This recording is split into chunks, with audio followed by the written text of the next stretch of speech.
దేవుని యొక్క వాక్యాన్ని ధ్యానం చేద్దాం.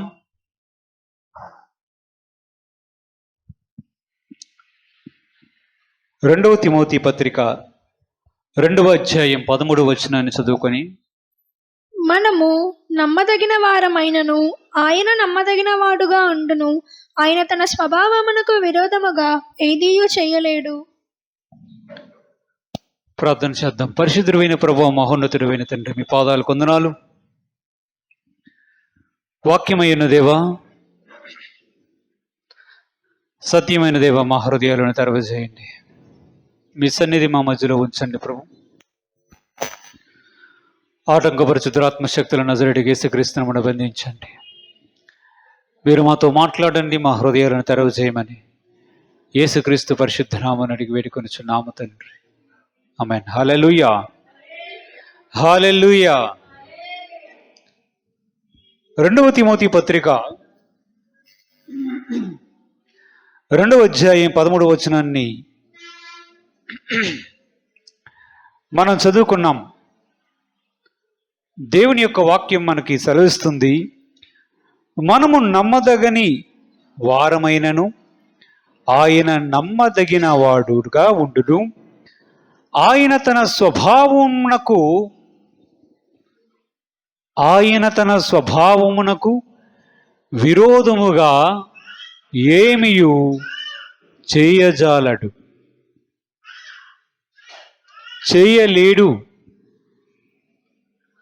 వాక్యం మనకు చెప్తుంది, దేవునికి ఒక స్వభావం ఉంది. ఏముంది? దేవునికి ఒక స్వభావం ఉంది. ఈ లోకంలో చాలా ఫిలాసఫీస్ ఉన్నాయి, చాలా వేదాంతాలు ఉన్నాయి. వారి వారి అభిప్రాయాల ప్రకారం దేవుని గురించి వారు నిర్వచించేటప్పుడు, దేవుని గురించి ఏదైనా చెప్పాలనుకునేటప్పుడు వారు ఏం చెప్తారంటే, దేవుడు నిరాకారుడు, దేవునికి ఏ ఆకారం ఉండదని, లేదా దేవుడు నిర్గుణుడు, ఏ గుణములు లేనివాడని ఇలాగూ చెప్తూ ఉంటారు. కానీ బైబిల్ చెప్తుంది, దేవుడు సకారుడు.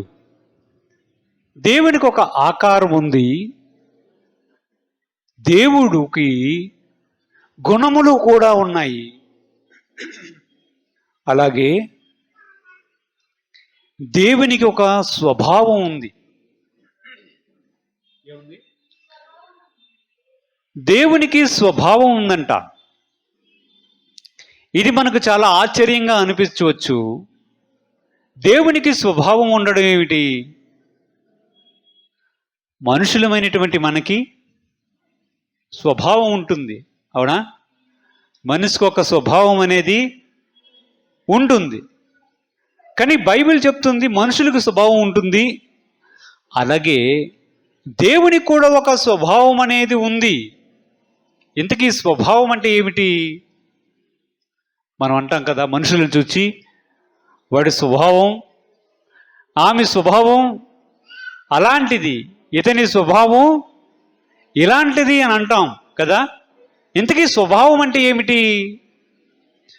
స్వభావం అంటే బైబిల్ యొక్క అర్థంలో చూస్తే మన యొక్క హృదయ స్థితి, మనలో ఉన్నటువంటి ఆంతరంగిక స్వభావం. అది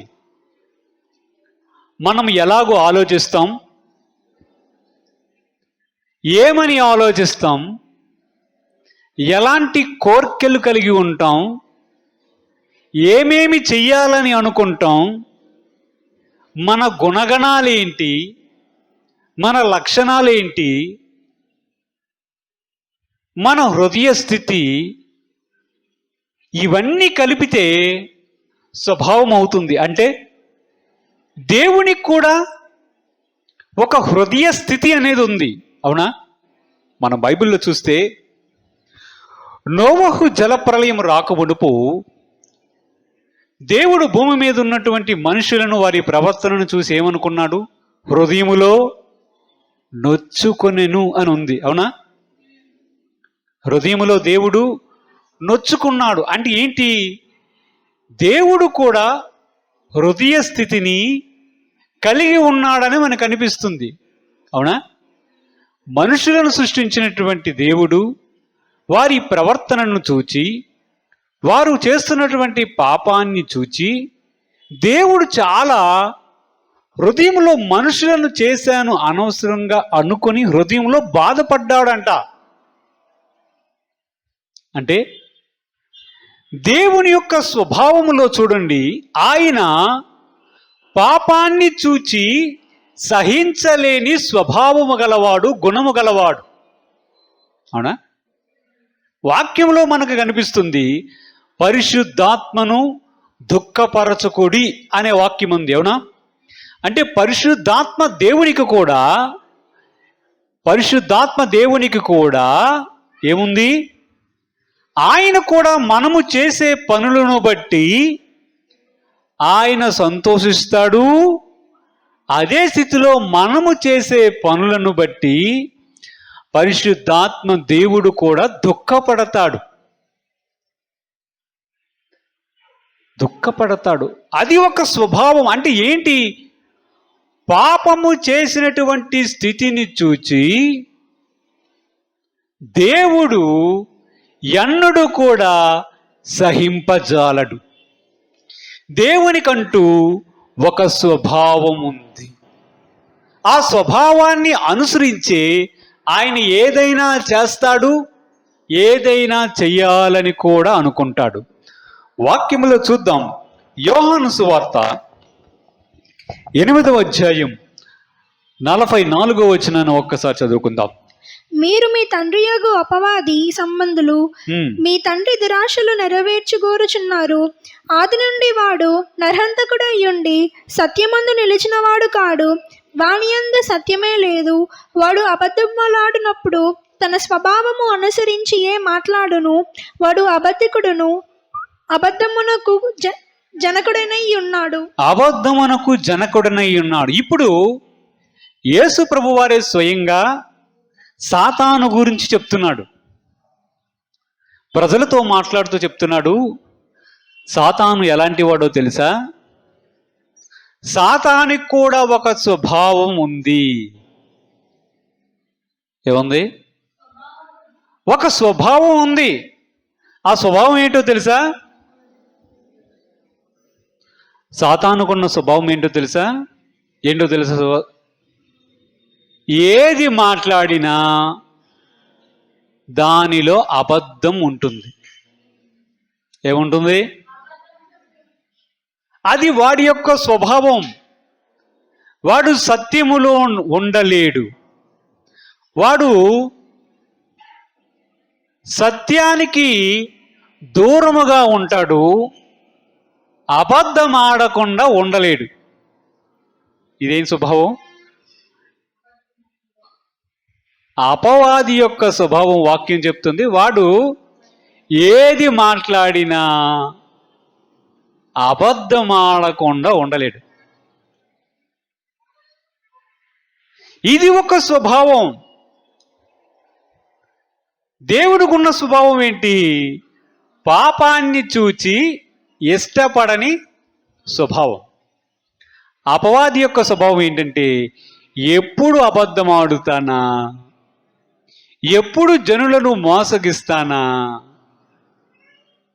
సాతాను కూడా ఒక వ్యక్తే, గుర్తుపెట్టుకోండి. సాతాను కూడా వ్యక్తిత్వం ఉంది. వాడు అసలు సగం నిజం చెప్తే సగం కంటే ఎక్కువగా అబద్ధమే చెప్తాడు. ఏదైనా తోటలోనికి వెళ్ళి చూద్దాం. ఏదైనా తోటలో ఆదాము అవ్వలను మోసగించేటప్పుడు, ముఖ్యంగా అవ్వను మోసగించేటప్పుడు సాతాను అవ్వతో ఎలాగో మాట్లాడాడో గమనించండి. ఏం మాట్లాడాడు? ఇది నిజమా? ఈ తోట చెట్ల ఫలముల్లో దేన్నైనా మీరు తినకూడదని దేవుడు మీకు ఆజ్ఞాపించాడా? ఇవన్నీ మాట్లాడాడు, అవునా? మాట్లాడాడా లేదా? ఇటు చెప్పండి. మాట్లాడా? ఏమని మాట్లాడాడు? మీరు చావనే చావరు అన్నాడా? దేవుడు ఏం చెప్పాడు? ఆ పండు తెన్ను దినమున మీరు నిశ్చయముగా చస్తారు అన్నాడు. అవునా? అపవాది వచ్చి ఏమంటున్నాడు? మీరు ఏ పళ్ళైనా తినొచ్చు, ఈ పండు తిన్నప్పుడు మీరు చావనే చావరు అన్నాడు. అవునా? అది అబద్ధమా నిజమా? మీరు వాటిని తినుదినమున మీ కన్నులు తెరవబడతాయి, మరియు మీరు దేవతల వలె ఉంటారు, అంటే దేవుని దూతల వలె ఉంటారు అని దేవుడికి తెలుసు అన్నాడు. అది నిజమా అబద్ధమా? ఏదేను తోటలో ఆదాము అవ్వలు గాని ఒకవేళ పండు తింటే వారు కన్నులు తెరవబడతాయని చెప్పినటువంటి మాట నిజమా అబద్ధమా? నిజమే. అది నిజమే. అది నిజమే. ఎందుకంటే దేవుడే చెప్తాడు, కుమారుడితో చెప్తాడు, ఇదిగో ఆదాము అవ్వలు మన వంటి వారయ్యారు, మంచి చెడ్డలను ఎరిగే తెలివి వారికి వచ్చింది.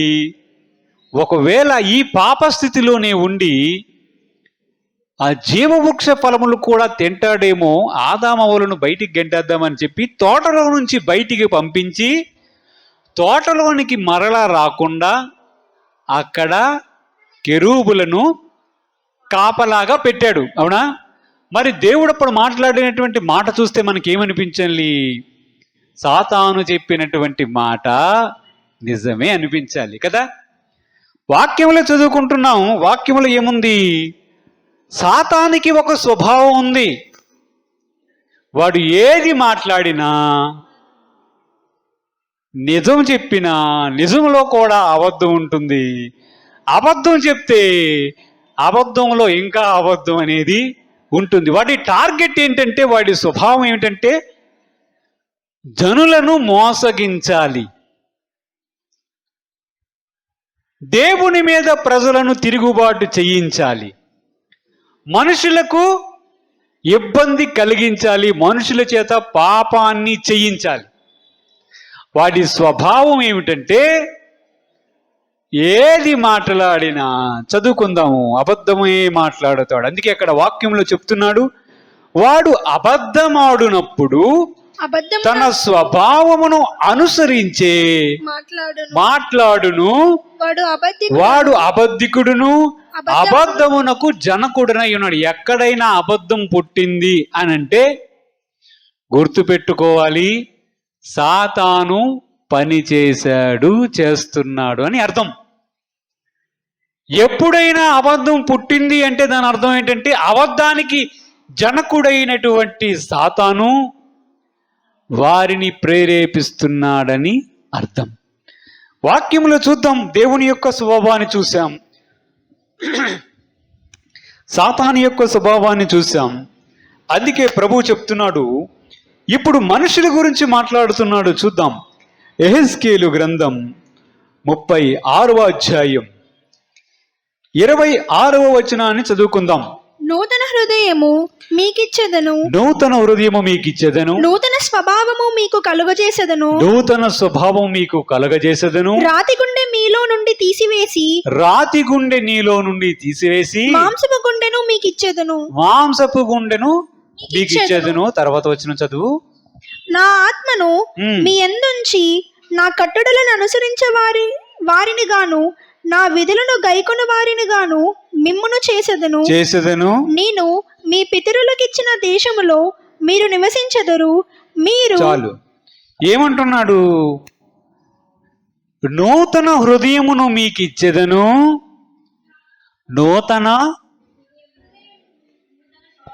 నూతన స్వభావమును మీకు కలుగజేసెదను. ఇవి ఎవరికి చెప్తున్నాడు? ఇది ప్రజలకు చెప్తున్నటువంటి మాట. ఆయన ఏం చెప్తున్నాడంటే, మనుషుల్లో కఠినమైన హృదయం ఉంటుంది. ఎందువల్ల కఠినమైన హృదయం ఉంటుంది? రాతి గుండె అనేది ఒకటి ఉంటుంది. ఇప్పుడు మనలో ఉంది రాతి గుండె, మాంసపు గుండె. మాంసం గుండె ఉందా? హల్లెలూయా.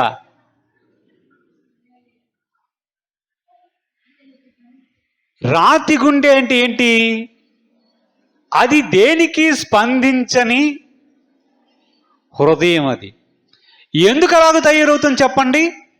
ఎందుకు అలాగ తయారవుతుంది? పాపము వలన మనుషుల యొక్క హృదయాలు కఠినపరచబడతాయి. వారిలో ఉన్నటువంటి మనస్సాక్షి పని చేయడం మానివేస్తే మనుషుల యొక్క హృదయం దేనికి స్పందించడం అనేది మానివేస్తుంది. అదేమవుతుంది తెలుసా? దాని పేరు రాతి గుండె.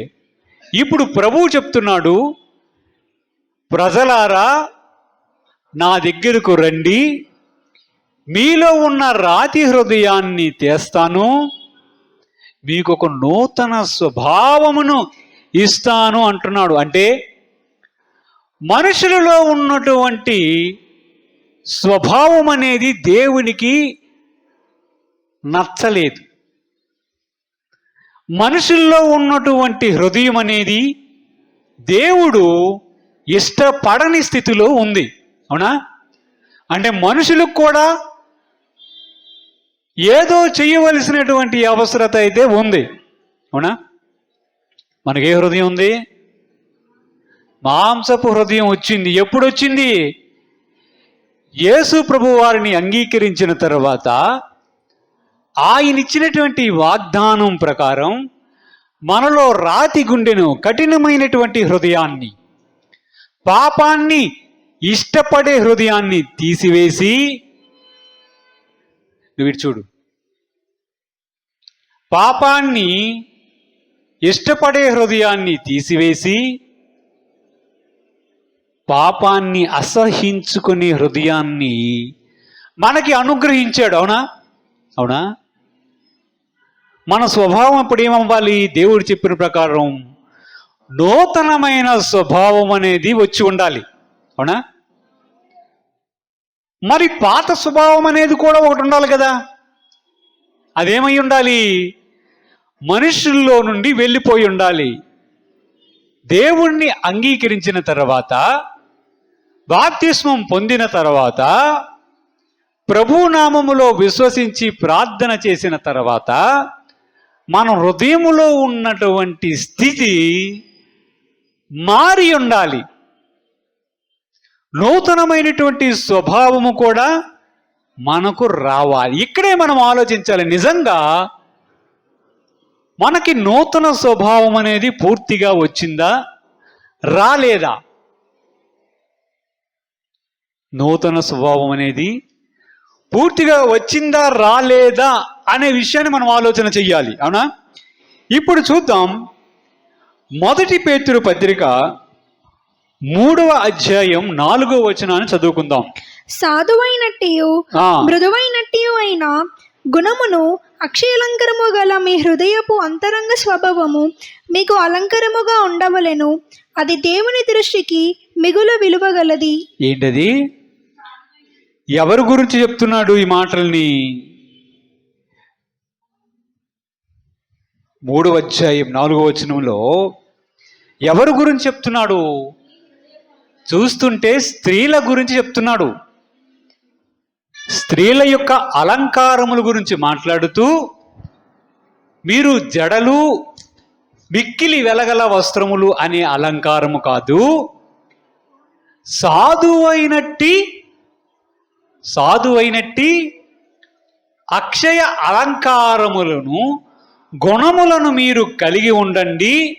మీ అంతరంగిక స్వభావం ఎక్కడుంది? స్వభావం 8వ వచనం, మృదువైనట్టి గుణమును అక్షయ అలంకారములను కాక మీ హృదయపు అంతరంగ స్వభావము మీకు అలంకారముగా ఉండాలి. ఇది ఎవరికి? స్త్రీలకు మాత్రమేనా?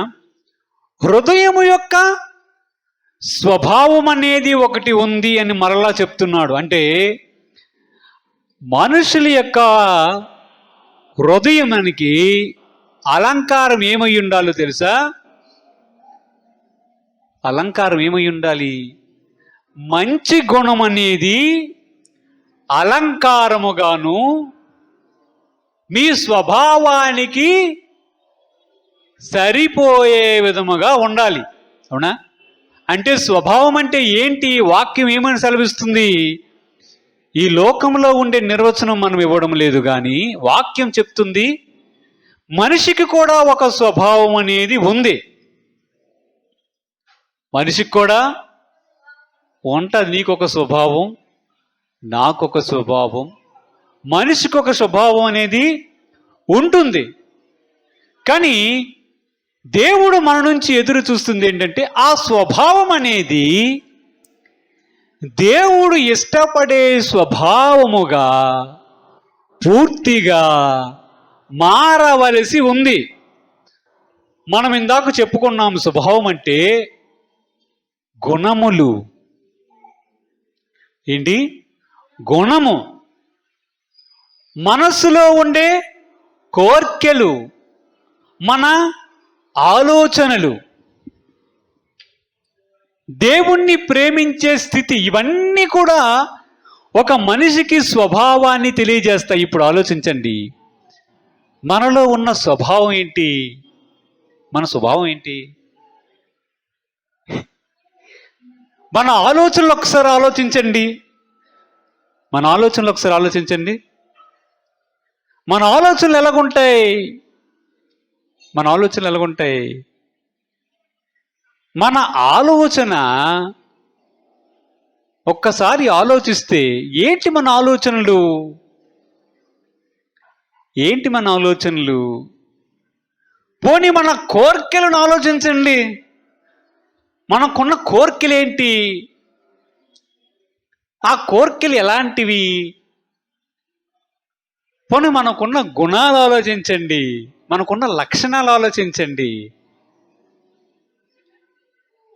అవన్నీ ఆలోచిస్తే మనల్ని పరీక్షించుకుంటే మనకు అనిపించాలి, నిజముగా దేవుడు ప్రజలకు అనుగ్రహిస్తానన్నటువంటి నూతన స్వభావం అనేది నాకు వచ్చిందా రాలేదా? వచ్చిందంటారా? వచ్చిందా? సగం వచ్చిందా? అంటే మరి ఇందాక మనం మాట్లాడుకుంటున్నాం, ఏంటి మాట్లాడుకుంటున్నాం? మాంసపు హృదయం మనకు వచ్చేసింది. అవునా? మరి స్వభావం ఏంటి? అలాగే ఉంది.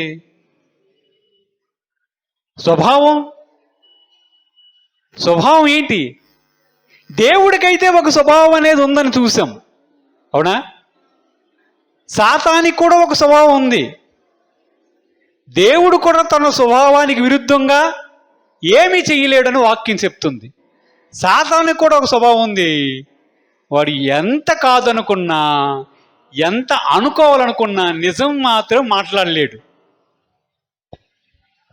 దేవుడైతే సత్యం నుంచి అసలు పక్కకే వెళ్ళలేడు, న్యాయం నుంచి అసలు పక్కకే వెళ్ళలేడు. అది ఆయన స్వభావం, ఆయన యొక్క గుణం. సాతానికి ఒక స్థిరమైన స్వభావం ఉంది, దేవునికి ఒక స్థిరమైన స్వభావం ఉంది. కానీ మనిషికి మాత్రం ఒక స్థిరమైన స్వభావం అనేది కనిపించదు. గంటకొకలాగా, నిమిషానికి ఒకలాగా, దేవుణ్ణి అంగీకరించక ముందు ఉన్నటువంటి స్వభావం మరలా వెనక్కి వెళ్ళడం, మరలా అవే ఆలోచనలు, మరలా అవే కోరికలు, ఇవన్నీ ఉన్నాయంటే మనము దేవుడు మన నుంచి కోరుకుంటున్నటువంటి ఆ నూతన స్వభావంలోనికి వచ్చామా రాలేదా? వచ్చామా రాలేదు? ఉదాహరణకి సాతాను మాట్లాడినప్పుడు ఎలాగో మాట్లాడతాడని వాక్యం సెలవిచ్చింది. వాడు తన స్వభావాన్ని బట్టే మాట్లాడతాడు. ఎలాగైనా ఆ మాటలో అబద్ధాన్ని జోడించకుండా ఉండలేడు. కొంతమంది ఉంటారు తెలుసా, కొన్ని క్యారెక్టర్స్ ఉంటాయి. పౌరాణిక పాత్రల్లో కూడా కొన్ని క్యారెక్టర్లు ఉంటాయి. అది ఏంటంటే అది పుల్లలు పెట్టే క్యారెక్టర్ ఉంటుంది. ఒక క్యారెక్టర్ ఉందా అంటే అది చెయ్యకపోతే వారు ఉండలేరు. అది చెయ్యాలి, అది చేస్తేనే సంతోషంగా ఉంటుంది. అది చెయ్యలేని పక్షములో వారు ఉండలేరు. కానీ దేవుని దగ్గరికి వచ్చినటువంటి మనం, ఆయన నామములో బాప్తిసం పొందినటువంటి మనం, మన స్వభావాన్ని పూర్తిగా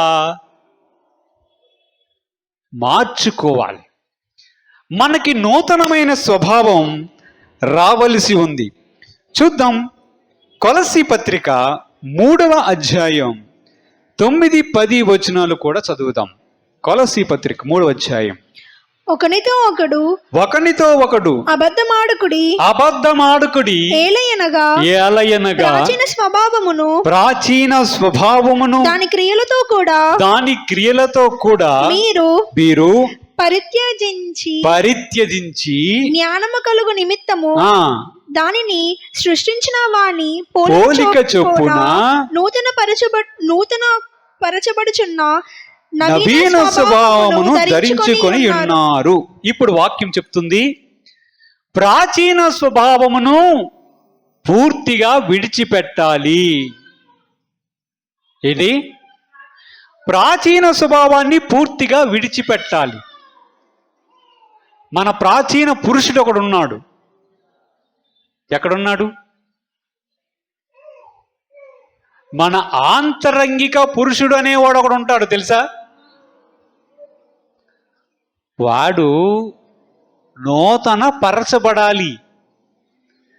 వాని యొక్క స్వభావం అనేది పూర్తిగా మార్చబడాలి. పాత స్వభావాన్ని పూర్తిగా విడిచిపెట్టగలగాలి. మరి విడిచిపెట్టామా?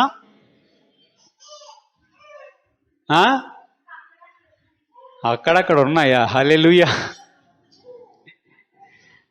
దేవునికి స్తోత్రం కలుగును గాక. హల్లెలూయా. అంటే సగం రాతి గుండె, సగం మాంసపు గుండె ఉందా? చూద్దాం వాక్యములో తీతుకు రాసినటువంటి పత్రిక 3వ అధ్యాయం 5వ వచనాన్ని చదువుకుందాం.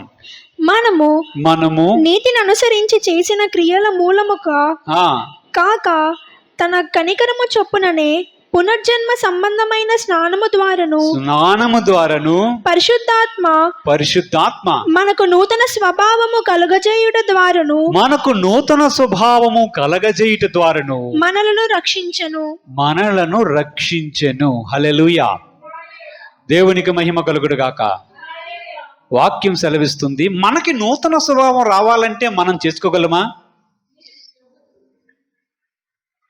వాక్యం సెలవిస్తుంది, మనకు నూతన స్వభావం రావాలంటే మన చేతిలో ఉందా? అంటే దేవుడికే అప్పచెప్పి, దేవా నువ్వే చూసుకో, నేను మాత్రం ఇలాంటి ఆలోచనే ఉంచుతాను, ఇలాంటి గుణాన్నే కలిగి ఉంటాను, ఇలాంటి కోరికలే నాలో ఉంచుతాను అని అనడం సరేనా? మనము, వాక్యం సెలవిస్తుంది, పరిశుద్ధాత్మ దేవుడు ఏం చేస్తాడంటే మన హృదయంలో నివసించి మనకి పూర్తిగా నూతన స్వభావాన్ని కలగజేస్తాడు. ఎవరి వల్ల అవుతుంది అది? ప్రభు యొక్క ఆత్మ ద్వారా మనకి నూతన స్వభావం కలుగుతుంది. అవునా? అంటే మన నూతన స్వభావం కలగాలంటే ముఖ్యమైన పాత్ర వహించేది ఎవరు? ఎవరు కలగజేస్తారు? దేవుని పరిశుద్ధ ఆత్మ మన హృదయములలో నివసించి మనలో నూతన స్వభావాన్ని కలగజేస్తాడు. అంటే మనము కొంచెం మారుతున్నాము, పూర్తిగా నూతన స్వభావం రాలేదు అంటే పరిశుద్ధాత్మ దేవుడు నీ హృదయం మీద పనిచేసి నీలో నూతన స్వభావం సంపూర్ణముగా రానివ్వకుండా చేస్తుంది ఎవరు?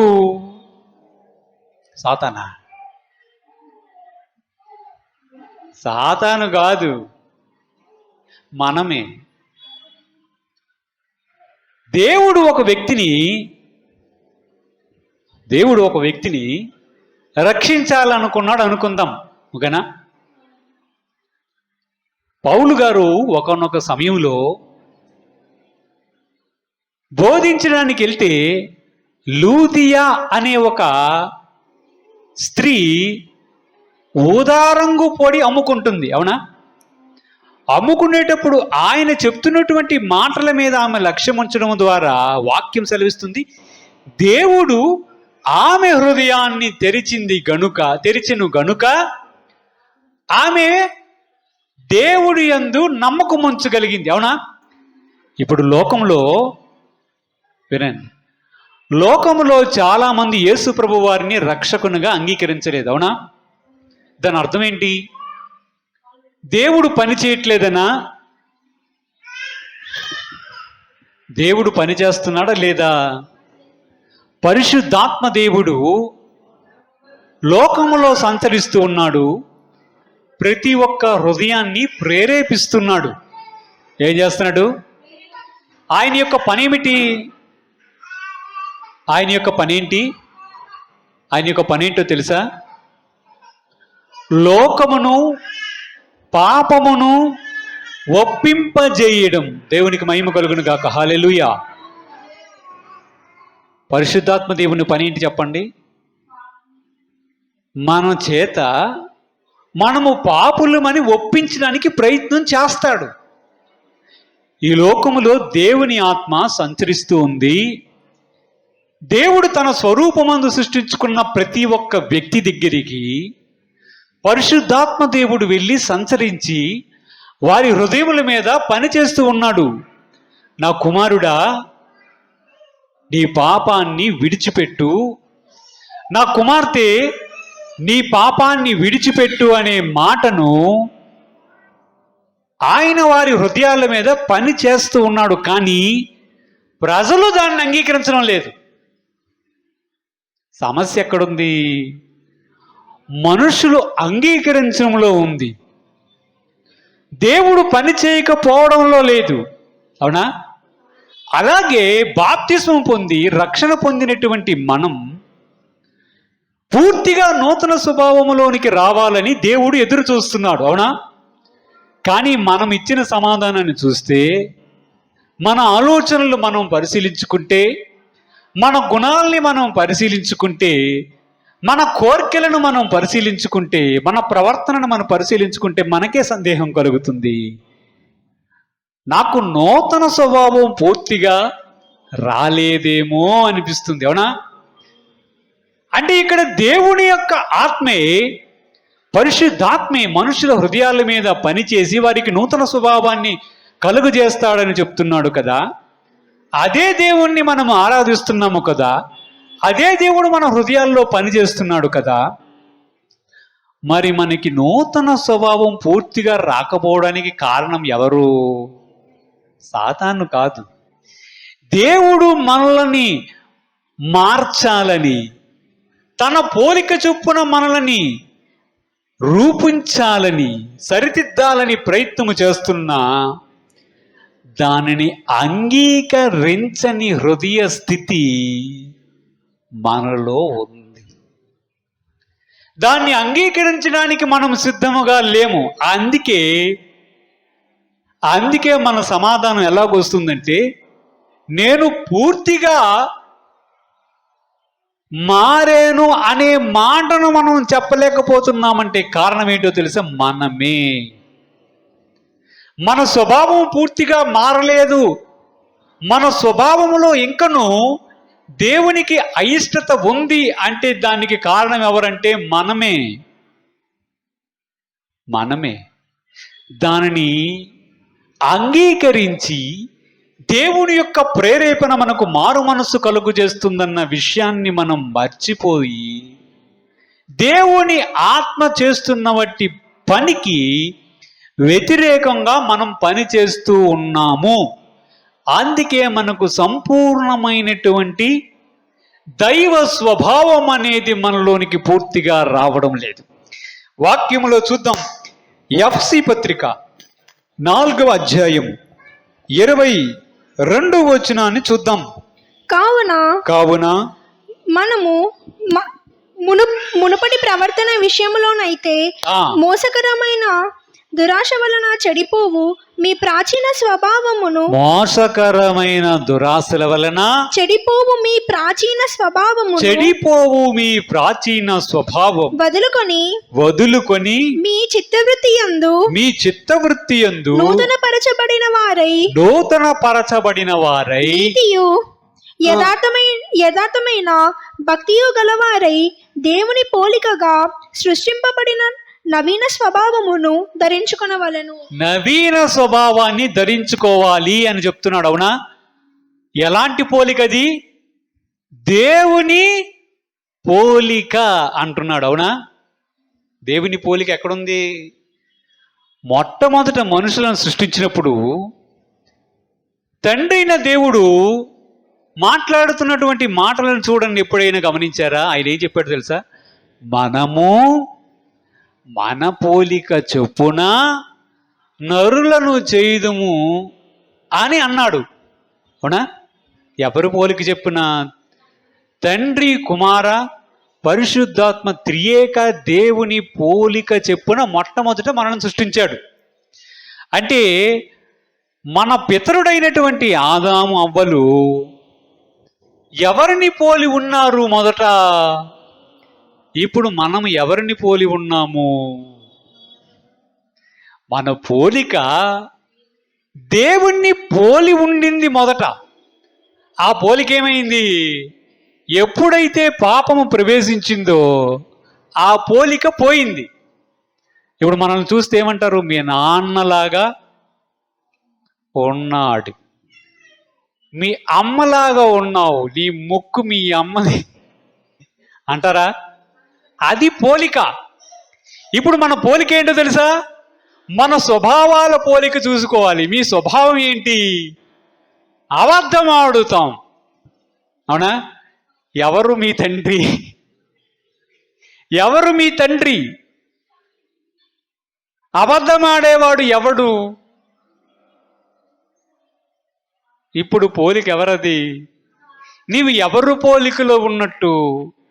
నీ కోరికలు ఎలాంటివి? నీ గుణములు ఎలాంటివి? నా గుణములు ఎలాంటివి అని చూచుకొని ఇవి దేవునిలో ఉన్నాయా, ఇవి అపవాదిలో ఉన్నాయో చూసుకుంటే మనము ఏ పోలికలో ఉన్నామో మనకు అర్థమవుతుంది. అవునా? చూద్దాం. ఎఫెసీ పత్రిక 2వ అధ్యాయం 1 నుంచి 3 వచనాలు కూడా చదువుకుందాం. మీ అపరాధముల చేతను పాపముల చేతను మీరు చచ్చిన వారై ఉండగా ఆయన మిమ్మును క్రీస్తుతో కూడా బ్రతికించెను. మీరు వాటిని చేయుచు వాయుమండల సంబంధమైన అధిపతిని అనగా అవిధేయులైన వారిని ఇప్పుడు ప్రేరేపించు శక్తికి అధిపతిని అనుసరించి ఈ ప్రపంచ ధర్మము చొప్పున మునుపు నడుచుకుంటిరి. వారితో కలిసి మనమందరమును, చూడండి ఇక్కడ జాగ్రత్తగా చూడాలి, వారితో కలిసి మనమందరమును శరీరము యొక్కయు మనసు యొక్కయు కోరికలను నెరవేర్చుకొనుచు మన శరీరాశలను అనుసరించి మునుపు ప్రవర్తించుచు కడమవారి వలనే స్వభావ సిద్ధముగా దైవోగ్రతకు పాత్రులమై ఉంటిమి. చాలు. ఏమంటున్నాడు?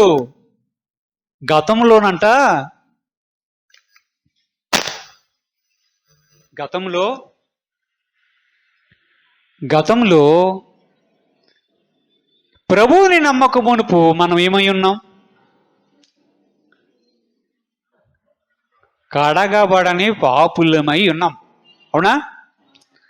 వాక్యం సెలవిస్తుంది. అప్పుడు మనం పాపం ఎందుకు చేశాం?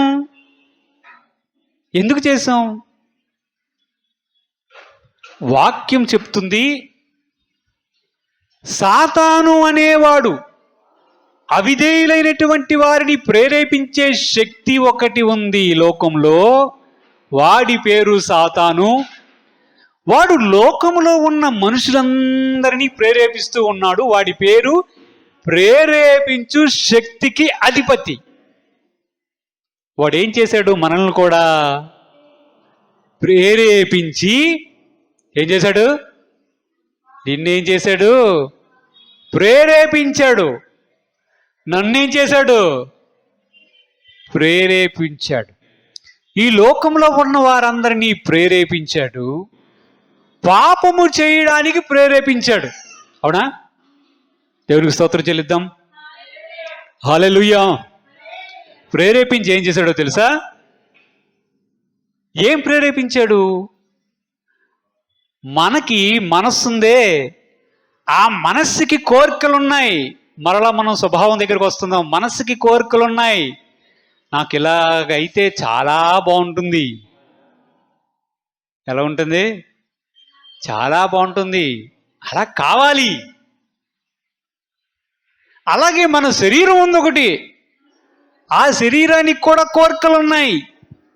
విషయం ఏంటంటే మనసుకి కోరికలు ఉన్నాయి, శరీరానికి కూడా కోరికలు ఉన్నాయి. సాతాను ఏం చేశాడో తెలుసా? ఆ మనసును ప్రేరేపించేమన్నాడు తెలుసా? నువ్వు ఎందుకు నీ మనస్సును అదుపులో పెట్టుకుంటున్నావు? లే లే చెయ్యు అని మనలను ప్రేరేపించాడు.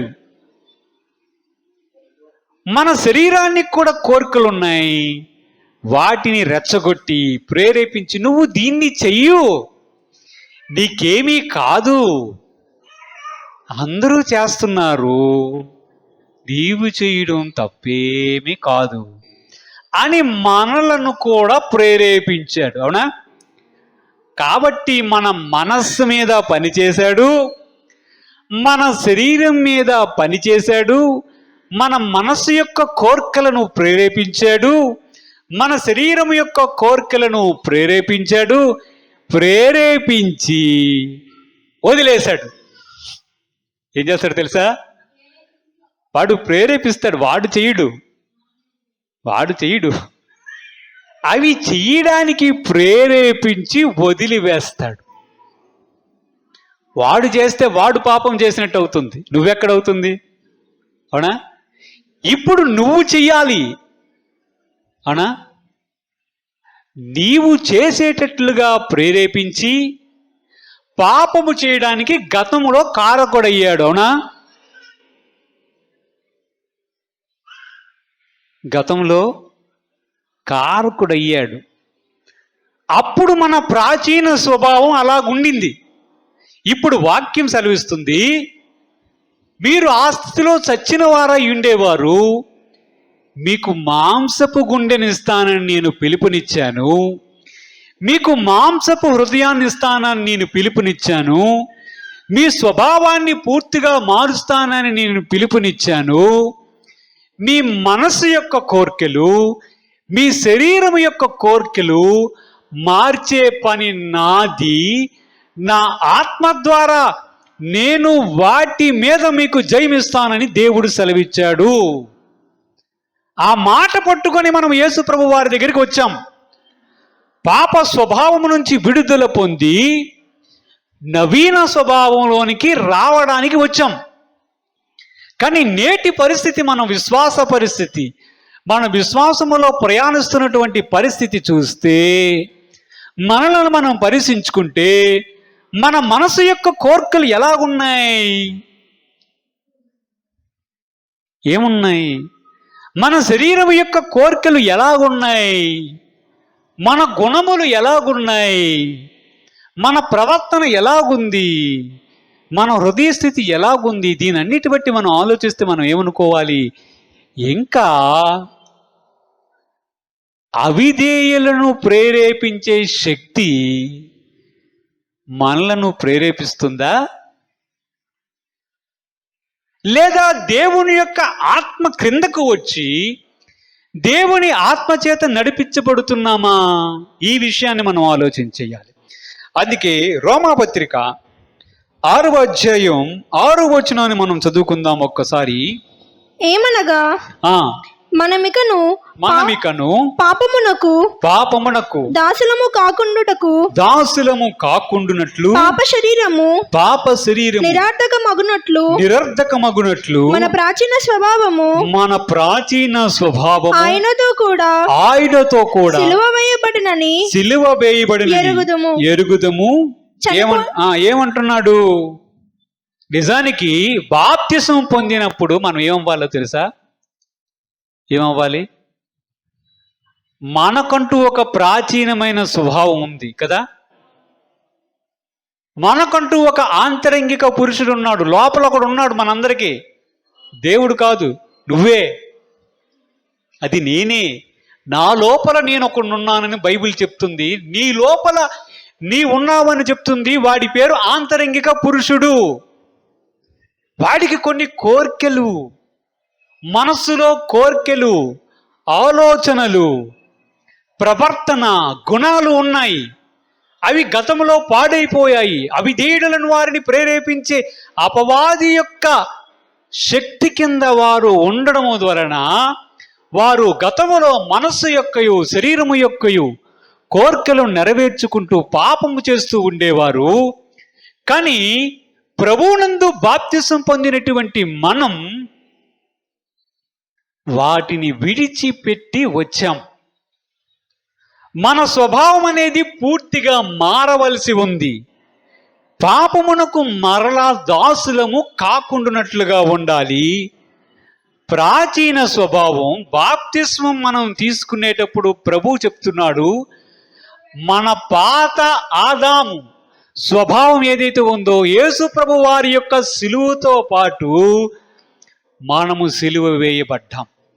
అది మన అనుభవం అయి ఉండాలి. మనం ఎక్కడున్నాం? మన పాత వ్యక్తి ఎక్కడుండాలి? యేసు ప్రభు వారి యొక్క సిలువ వెనక మనల్ని మనం చూసుకోవాలి. అక్కడ చచ్చిపోయాం. కానీ ఇంకా పాత పురుషుడు బ్రతికున్నాడంటే ఏదో తేడా జరుగుతుందని అర్థం. ఇంకా మన మనసు యొక్క కోరికలు మనలను ప్రేరేపిస్తున్నాయి అంటే, మన శరీరం యొక్క కోరికలు మనల్ని ప్రేరేపించి దేవునికి వ్యతిరేకంగా వెళ్తున్నాయి అంటే, మన స్వభావం ఇంకా పూర్తిగా మారలేదు అంటే, మనం ఏ అధికారం కింద ఉన్నామో మనం చూడాలి. వాక్యంలో మనం చూసాము, 6వ అధ్యాయం 6వ వచనంలో ఏముంది? చనిపోయిన వాడు పాప విముక్తుడై ఉన్నాడు. అంటే ఏంటి? గతములో బైబిల్ చెప్తుంది, గతములో పాపము యొక్క అధికారము కింద ఉండేవారు. ఎరి కింద? పాపము యొక్క అధికారము కింద ఉండేవారు. దాని నుంచి విడుదల పొందేశాం. వాక్యం సెలవిస్తుంది, మరలా వెళ్ళి పాపానికి దాసులు కాకుండండి, మీ ప్రాచీన స్వభావం సిలువ వేయబడిందని గుర్తుపెట్టుకోండి. ఎందుకంటే పాపం అనేది చాలా ప్రమాదకరమైనది.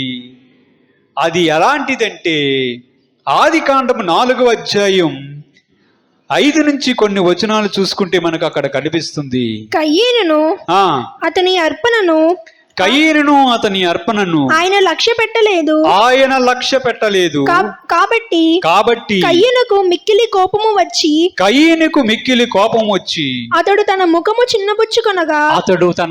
చిన్నబుచ్చుకొనగా యెహోవా కయ్యూనుతో, నీకు కోపమేలా? ముఖము చిన్నబుచ్చుకొని ఉన్నావేమి? ముఖాన్ని చిన్నబుచ్చుకున్నావేంటి? నీవు సత్క్రియ చేసిన ఎడల తలను ఎత్తుకొనవా? సత్క్రియ చేయని ఎడల వాకిట పాపము పొంచియుండును. నీ ఎడల దానికి వాంఛ కలుగును. నీవు దానిని ఏలుదువు అన్నాడు. ఈ సందర్భం మనకు తెలుసు. కయీను తన తమ్ముడైన హేబేలును చంపేశాడు. దేవుడు కయీను యొక్క అర్పణను అంగీకరించలేదు. కయీను యొక్క అర్పణను దేవుడు అంగీకరించలేదని ముఖాన్ని చిన్నబుచ్చుకున్నాడు. ముఖం చిన్నదైపోయింది. దేవుడు నా అర్పణను అంగీకరించలేదు, నా తమ్ముడైన హేబేలు యొక్క అర్పణను అంగీకరించుకున్నాడు, నన్నైతే పట్టించుకోలేదు అనుకున్నాడు. అప్పుడు దేవుడు చెప్తున్నాడు, కయీను నీ ముఖాన్ని చిన్నబుచ్చుకున్నావేంటి? ఏంటి సంగతి? నువ్వు మంచి క్రియలు చేస్తే నీ తల ఎత్తుకుంటావు కదా, తల ఎందుకు దించుకున్నావు? నీవు గుర్తుపెట్టుకో, నీవు గాని దుష్క్రియ అంటే పాపాన్ని ఏదైనా చేసేవంటే ఒక విషయాన్ని గుర్తుపెట్టుకో కయీను, వాకిట పాపము పొంచి ఉంటుంది. అంటే అర్థం ఏంటి? పాపాన్ని ఒక వ్యక్తిగా చూపిస్తున్నాడు, బయట పాపమేమో పొంచి ఉంటుందంట. అంటే ఒక మృగం ఒక వ్యక్తి కోసం ఇంటి బయట ఎదురు చూస్తున్నట్లుగా పాపం ఎదురు చూస్తూ ఉంటుందంట. ఎప్పుడు వస్తాడా, ఎప్పుడు వాడిని పట్టుకుంటానా అని ఎదురు చూస్తుందంట. ఆ మృగానికి నీ ఎడల వాంఛ కలుగుతుంది, నీ పట్ల ఇష్టం కలుగుతుంది, నీతో పాటు ఉండాలనుకుంటాడు, నీ మీద ఆధిపత్యం చలాయించాలని, నీ మీద అధికారం చలాయించాలని ఇంటి బయట పాపము ఎదురు చూస్తూ ఉంటుందంట. పాపం ఎదురు చూస్తుంది, బయట ఎదురు చూస్తూ ఉంటుంది. ఒక వ్యక్తి బయట ఇంటి వెలుపల ఎప్పుడు ఆ వ్యక్తి మీద అధికారాన్ని చలాయిస్తానో ఆ వ్యక్తి నాకు సొంతం, నేను ఆమె మీద లేదా అతని మీద అధికారం చలాయిస్తానని ఎదురు చూస్తూ బయట ఉంటుందంట. ఇదే పాపానికి దాసులవ్వడం అంటే. ఈ స్థితి నుంచే దేవుడు మనలను విడుదల కలిగించాడు, ఆ స్థితి నుంచే విడుదల కలిగించాడు. అందుకే చెప్తున్నాడు, మీ పాప ప్రాచీన స్వభావం గతంలో సిలువ మీద మేకులతో కొట్టబడింది. మీరు చనిపోయారన్న విషయం మర్చిపోవద్దు. మీ ప్రాచీన స్వభావాన్ని అంటే మీ మనసులో ఉన్న కోరికలను, మీ శరీరం యొక్క కోరికలను, మీ తలంపులు, ఆలోచన, ప్రవర్తన, మీ గుణాలు ఇవన్నీ కలిపి మీ స్వభావం అవుతుంది. ఆ స్వభావాన్ని ఒక్కసారి పరిశీలించుకోండి. మీ స్వభావం గనక మారకపోతే మీ ప్రాచీన స్వభావం మీలో ఉన్నట్లే. మీ ప్రాచీన స్వభావం మీలో ఉంటే మీరు మీ తల ఎత్తుకోలేరు. వాకిట పాపము పొంచి ఉంటుంది, పాపం మీ మీద అధికారం చెలాయించడానికి సిద్ధంగా ఉంటుంది. కానీ దేవుడు మనకిచ్చిన అధికారం ఏంటో తెలుసా? ఆ పాపం మీద నీవు ఏలాలి, ఆ మృగం మీద మీరు ఏలాలి, దాని మీద అధికారం చలాయించాలని దేవుడు కోరుకున్నాడు. దానికోసమే మనల్ని పిలిచాడు. పాపము నుంచి విడుదల పొందడానికే ఆయన ప్రాణం పెట్టి రక్తం కార్చాడు, శిలువ మరణం పొందాడు. మరలా మనము గాని పాపానికి దాసులమైపోయినట్లుగాను గాని ప్రాచీన స్వభావంలోనికి వెళ్తే గుర్తుపెట్టుకోవాలి, మీ ఆంతరంగిక పురుషుడు సంపూర్ణమైనటువంటి మారు మనస్సులోనికి రాలేదు అని అర్థం. మీరు దేవుని యొక్క చిత్తానికి సంపూర్ణ విధేయత ఆ స్థితిలో మీరు చూపించలేరు. అవిధేయులను ప్రేరేపించే అపవాది, ఈ లోకాధికారి ఇంకను మీ మీద ప్రేరేపించి మిమ్మల్ని జయించాలని అనుకుంటున్నాడని అర్థం. మనలో ఇంకా పూర్తిగా నూతన స్వభావం రాలేదంటే కారణం మనమవుతున్నామని కూడా చూసాం. ఒకవైపు దేవుని యొక్క ఆత్మ మన మీద పనిచేస్తూ ఉన్నాడు. నా కుమారుడా, ఈ ఆలోచన మంచిది కాదు, ఈ మాట మంచిది కాదు, నీవు చేస్తున్న క్రియలు మంచివి కాదు, నీకున్న కోరికలు మంచివి కాదు, నీ ఆలోచనే తప్పు అని ఆయన చెప్తూనే ఉన్నాడు. అప్పుడు మనం ఒప్పుకొని, దేవా నీ ఆత్మ కార్యము నా మీద సంపూర్ణంగా జరగనివ్వు, నేను దానికి అనుమతినిస్తున్నానని చెప్పగలగాలి. యేసు ప్రభు వారి నామములో బాప్తిజం పొందిన మనం చేయవలసినటువంటి పని ఏంటో తెలుసా? ఏంటో తెలుసా? పరిశుద్ధాత్మదేవా, నీవు నాకు నూతన స్వభావాన్ని కలగజేయాలని నువ్వు అనుకుంటున్నావు. నేను దానికి ఆటంకంగా ఉండదలచలేదు. నా మీద సంపూర్ణ అధికారం తీసుకో, నన్ను సంపూర్ణంగా మార్చు, నాకు నూతనమైనటువంటి హృదయాన్ని కలగజేసి సంపూర్ణమైన విధేయతనాలో పుట్టించు, సంపూర్ణముగా నా స్వభావాన్ని నీ పోలికగా మార్చు అని చెప్పాలి. ఆ పని మనం చెయ్యాలి. ఆ పని మనం చేసిన రోజు ఏమవుతుందో తెలుసా? దేవుని యొక్క పరిశుద్ధాత్మ మనలో పనిచేసి పూర్తిగా దేవుని యొక్క స్వభావంలోనికి వెళ్తాము. పాపము మన మీద ఇక మీదట ఎన్నటికీ అధికారము చలాయించదు. మనమే దాని మీద అధికారం చలాయించి నీవు నాకు అవసరం లేదని చెప్పగలిగే స్థితిలోనికి వస్తాం.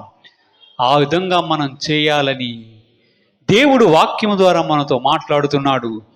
దేవుడు తన పరిశుద్ధ వాక్యాన్ని దీవించుగాక, మన హృదయములలో ఫలింపజేయునుగాక. ప్రార్థన చేద్దాం. పరిశుద్ధుడైన ప్రభువా, మహోన్నతుడైన తండ్రి, మీ పాదములు కొందనాలు. వాక్యమయ్యున్న దేవ, సత్యమయ్యున్న దేవ, పరిశుద్ధాత్మదేవ, మా హృదయముల మీద సంపూర్ణముగా పనిచేయమని వేడుకుంటున్నాం. మా హృదయంలో పాత స్వభావం ఏమీ లేకుండా నూతనమైన స్వభావముతోను నిన్ను స్తుతించి, నిన్ను గణపరిచి, నిన్ను ఆనందింపజేసే స్వభావాన్ని మా జీవితముల్లో మేము కనపరిచే విధముగా మీరు మా పట్ల ఒక నూతనమైన క్రియను నేడు జరిపించమని మా ప్రభువును రక్షకుడైన యేసుక్రీస్తు వారి అతి పరిశుద్ధ నామమున అడిగి వేడుకొనుచున్నాము తండ్రి. ఆమేన్.